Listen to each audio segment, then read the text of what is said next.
So, let me jump into Friday Night SmackDown.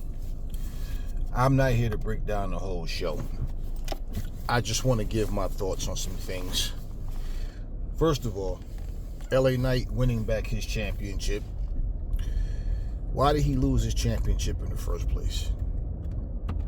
I've always said I don't think that the WWE see him the way that I feel like they should. When he left NXT, he's a guy I felt like, I'm not NXT, TNA. I felt like TNA dropped the ball with LA Knight because LA Knight is a draw. He has that charisma. Now, as far as TNA being able to, I don't know. I just think TNA was in a position at the time where they just were who they were. And LA Knight wasn't going, anybody that wasn't from the WWE that was already a superstar, that people will go and watch TNA just because that person's there, they were in that position. So, but still in all, the guy, he has that charisma. He can perform well in the ring. And, TNA was making the mistake of bringing former WWE guys in and making them automatically the top guys. I forget this guy's name. Remember, he used to come out with The Miz. He'd be out there pretending like whatever's happening to The Miz in the ring, he'd be outside the ring pretending it's happening to him. Goofball. And he comes over to TNA, and he's like, they try to make him into this serious, really wrestling machine. And, that didn't work out. So he didn't last too long there. He ends up going to NWA, whatever. So this, even back then, I'm watching okay. So the WWE has had a history of taking the top stars from any rival promotion, okay? And don't necessarily do much with them. Just, okay, yeah. Because like I said, it was funny how I watched all these people talk about, oh, this TNA got all WWE wrestlers. It's like, bro, are you fucking kidding me? Okay, because James Storm and Eric Young and Bobby Roode, AJ Styles, all of these motherfuckers were from where? Okay. But bottom line is, I feel like LA Knight was one of those guys that, they took him over and then, didn't do much of shit with him. And the fans really take to this guy, man. He was Jey Uso before Jey Uso. Let's just say it like it is. They really took the LA Knight. So he finally gets his shit back, but the belts in the WWE don't mean shit. It's like they're just belts. That's it. And now it seems like whoever has the world championship, it's like it's a rule now. You have to have it for over a year, even if you don't do much of shit with it. But every other belt is just a belt. That's it. So LA Knight basically got back, though he should have never lost in the first place. Shinsuke Nakamura, it's weird because this dude comes out to no crowd reaction. Chelsea Green and Mia Yim. Mia was another one. She was solid in TNA, but for the paycheck, they go run back to the WWE and then get treated like shit. Mia Yim has been nothing but a jobber from her NXT days to now. What has Mia Yim accomplished in the WWE ring? It's not her fault. They book her the way they book her, but she's basically just a jobber. Why? They know that Mia Yim can wrestle. There's respect on her name in the independent circuits. People that know who she is, that's really familiar with her work, know. But overall, no. She's just a loser. She comes out, no reaction.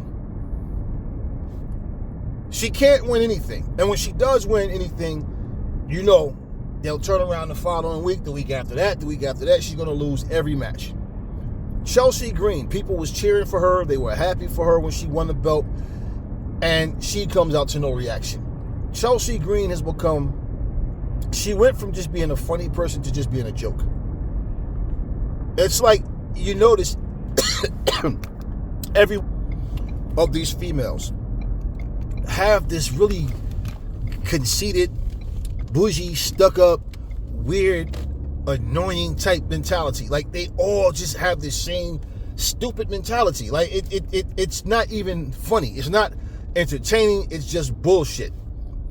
Okay. So, Chelsea Green, of course, man. But she cheated. So what? That's what bad guys do, right? They cheat. So Mia Yim bites the dust again. What's their plans for Mia Yim? This guy, Drew McIntyre, what is Drew McIntyre's purpose right now? He left Raw to come to SmackDown to lose every fucking match he's been in, and pretty much he always has some master plan that doesn't work. So I don't understand how they even see Drew McIntyre. And whether that was storyline type of thing where him and Triple H got into it backstage, or whether it was real. That whole bullshit about him coming to SmackDown, if anything, is just to save face, where it doesn't expose that there was some real bad blood between him and Triple H or whatever the hell, man. But it's nonsense. Drew McIntyre, trash. I'm watching all these wrestlers that get treated like shit. I'm noticing how these WWE fans love to, these diehard biased fans love to try to ignore and act like they don't really see what's happening. Maybe they're too blind to see. Maybe they really don't see it on purpose. Drew McIntyre is like, okay, whatever, man. Isn't it funny how, when Ricky Starks came to NXT, yeah, people did stories. Oh, I think AEW dropped the ball with Ricky Starks. Well, WWE dropped the ball with Ricochet. Look at Ricochet now. Yeah, look at him now. They buried him. There's no bringing him back. Yeah, Vince Russo and all the other experts. Right. Anyway, it is what it is.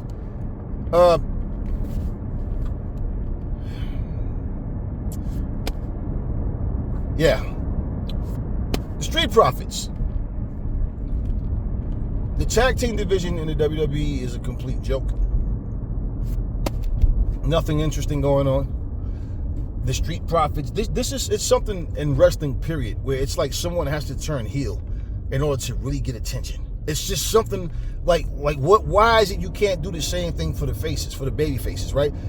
Which I'm hoping AEW doesn't turn Powerhouse Hobbs heel again. There's no need. Let him keep his momentum. Let him get built up, and that's truly how the interest gets built with wrestling, as far as the fans catching on, to when you have that wrestler that's a face that's in there, destroying the competition and turning heads, man. And how Powerhouse Hobbs, I hope they don't turn him, man. Let him stay the way he is right now. This is what AEW needs, a strong face. They got Lashley and Benjamin, but Lashley and Benjamin, you got to call them heels, man. They're kind of in between.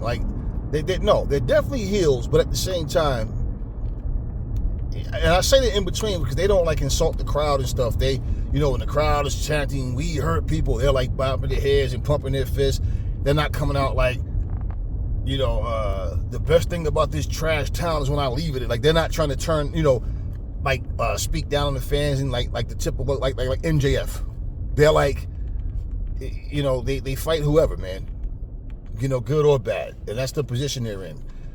And I feel but Hobbs is just a straight up face. Leave him alone. All right. Anyways, tag team division is trash. I think at some point the Street Profits will win the tag team titles, but does it really matter? Look at who the tag team division. Look at who's there, man. And this guy Gargano and what's the bald guy Tommaso Ciampa, man, the crowd doesn't react to them at all. It's like they're just there for nothing. The Motor City Machine Guns had their little short title reign, and all the same thing. They come out and the crowd is like, okay, whatever. Nothing. And I'm watching these, and this is week after week. I'm not talking about just last night. These guys just get no reaction. But when you see these guys in the WWE, oh, yeah, they got this one, that one, and that one. But what are they doing with them? Okay.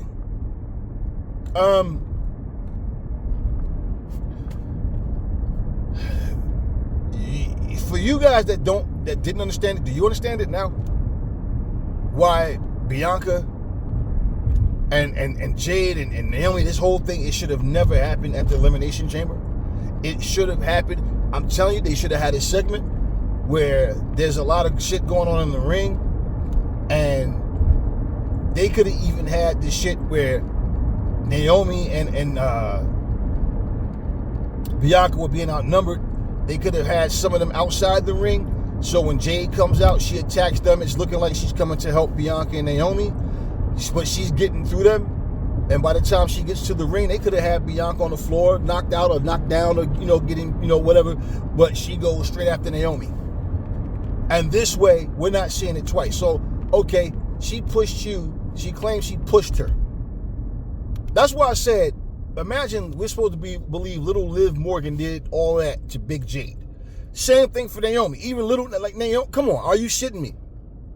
So she just pushed her. Okay, and made her shatter a windshield. Okay, here's the thing about that. So little Naomi did this. She shoved her off of the ledge of something or whatever.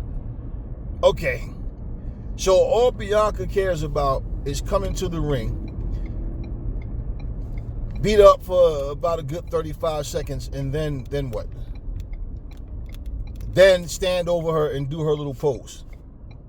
This isn't about I want to out wrestle you. I want to pin your shoulders to the. This is like, you see what Sami Zayn and Kevin Owens got going? This is that. You tried to end my career.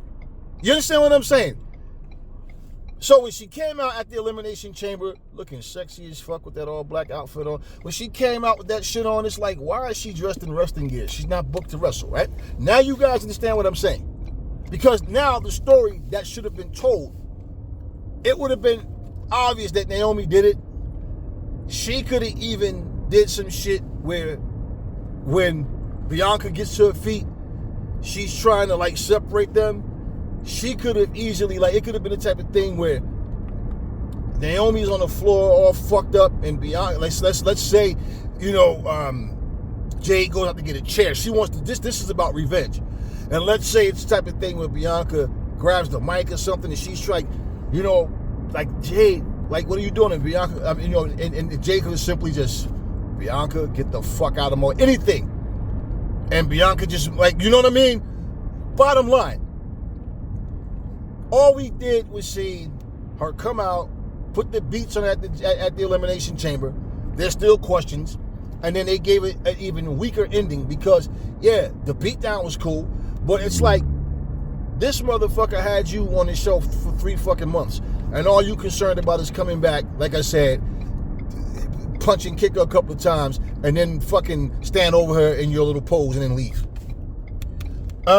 All that fucking bullshit crying, please, oh my God. I'm like, what is this, the Young and the Restless and shit? What the fuck are we watching? A soap opera? Like, man, that shit was so annoying. That segment was just, it was boo-boo, man. I'm watching this shit and I'm like, okay. Just typical shit. Typical WWE shit. And they end up,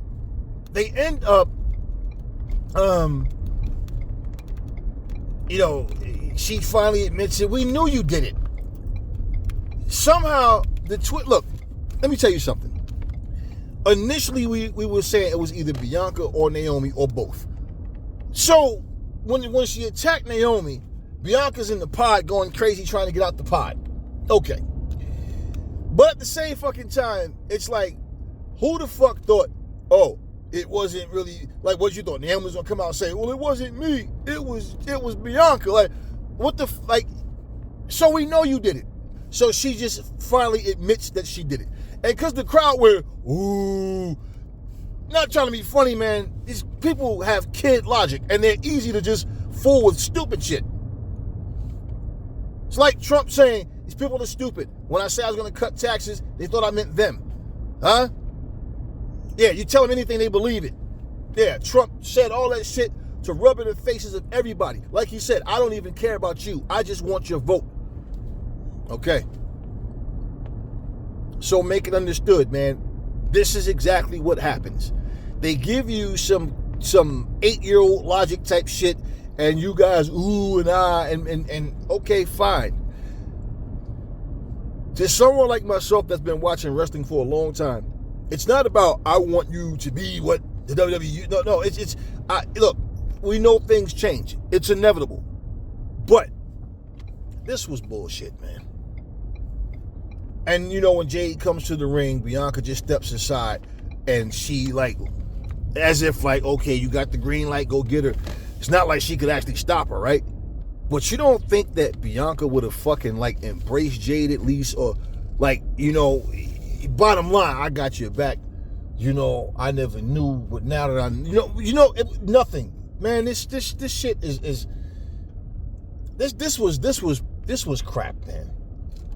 This was pure crap. I really honestly looked at this shit and I'm like, all right. And you want to know, Jade, Bianca, Rhea Ripley, Nia Jax, these are like my favorite people in the WWE, man.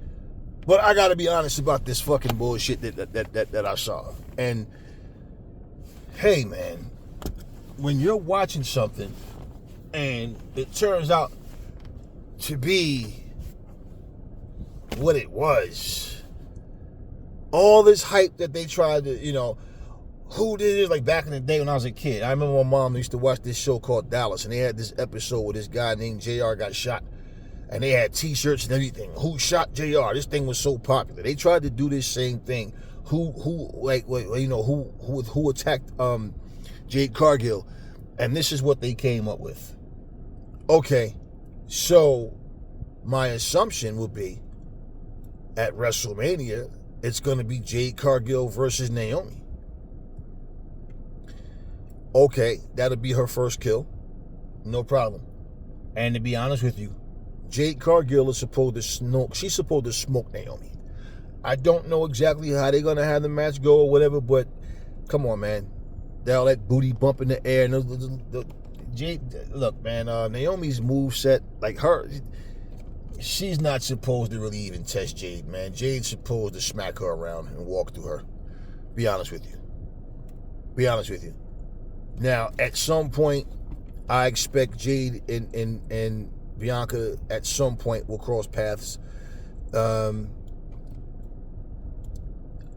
don't know, man. Things change in professional wrestling so frequently to where the less sense certain things make is because a lot of it, whatever the original plans were, don't get carried out.